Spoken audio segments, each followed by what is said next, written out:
it chapter by chapter, one bite at a time. So many adventures and mountains we can climb.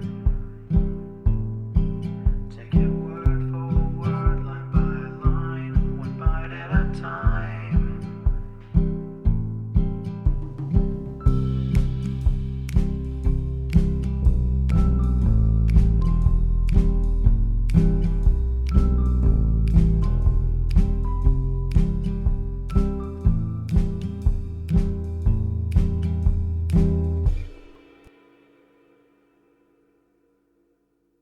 Welcome to Bite at a Time Books, where we read you your favorite classics one bite at a time. My name is Bree Carlile, and I love to read, and wanted to share my passion with listeners like you. If you want to know what's coming next and vote on upcoming books, sign up for our newsletter at biteatatimebooks.com.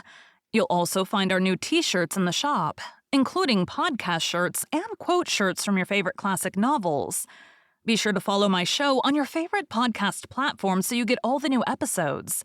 You can find most of our links in the show notes. But also our website, biteatatimebooks.com, includes all of the links for our show, including to our Patreon to support the show, and YouTube, where we have special behind the narration of the episodes.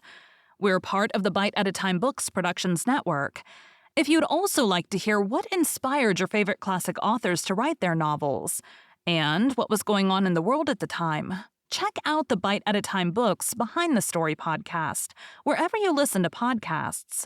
Please note, while we try to keep the text as close to the original as possible, some words have been changed to honor the marginalized communities who've identified the words as harmful, and to stay in alignment with Bite at a Time Books' brand values.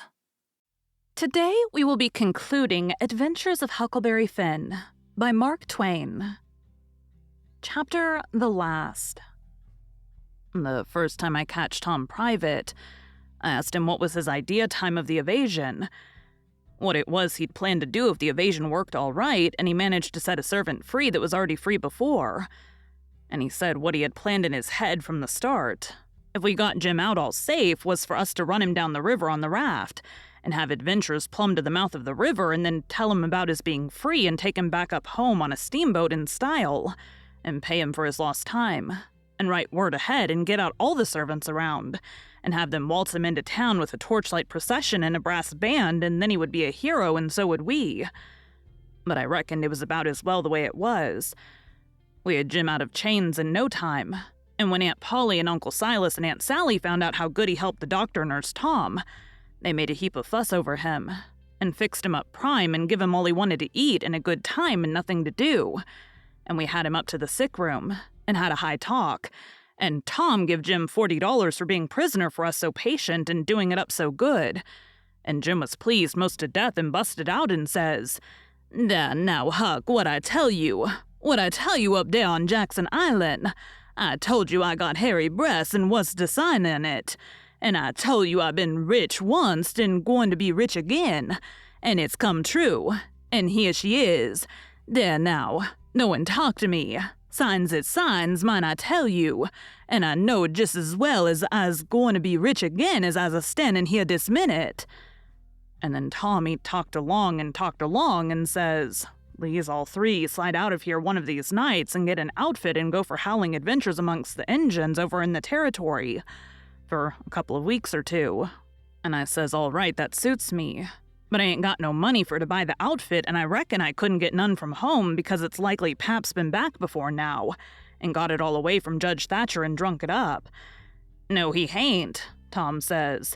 It's all there yet. $6,000 and more, and your Pap ain't ever been back since. Hadn't when I come away anyhow. Jim says kind of solemn, He ain't a-comin' back no more, Huck. I says, Why, Jim? Never mind why, Huck, but he ain't comin' back no more.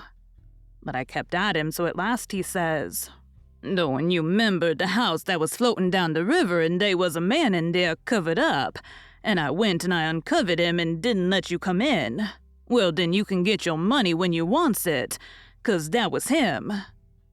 Tom's most well now, and got his bullet around his neck on a watch guard for a watch, and is always seeing what time it is, and so there ain't nothing more to write about. And I'm rotten glad of it, because if I'd 'a' knowed what a trouble it was to make a book, I wouldn't 'a' tackled it, and ain't a-going to no more. But I reckon I got to light out for the territory ahead of the rest, because Aunt Sally, she's going to adopt me and civilize me, and I can't stand it. I've been there before. The end. Yours truly, Huck Finn. Thank you for joining Bite at a Time Books today, while we read a bite of one of your favorite classics. Again, my name is Bree Carlile, and I hope you come back tomorrow for the first bite of the life and adventures of Robinson Crusoe. Don't forget to sign up for our newsletter at biteatatimebooks.com and check out the shop.